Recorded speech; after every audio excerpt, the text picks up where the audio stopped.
dalawa po. Sinuyod ng NBI-NCR ang New Tarlac Coliseum para hulihin ang mga nasa likod ng tinatawag na online sabong.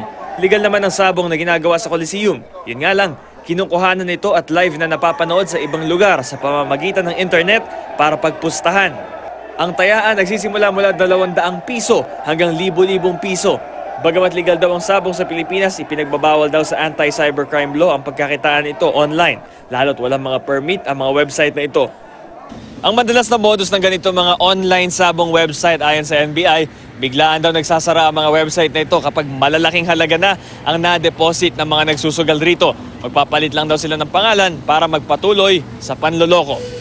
Mula sa mahigit 20 online sabong website, 6 na nag-ooperate nito ang natunton sa Coliseum. Kinumpiska ang kanilang mga kagamitan tulad ng mga webcam at computer. Babala ng mga otoridad sa mga utak nito, magpapatuloy daw ang kanilang operasyon lalo na sa Hilagang Luzon kung saan talamak daw ang operasyon nito. Bam Alegre, GMA News.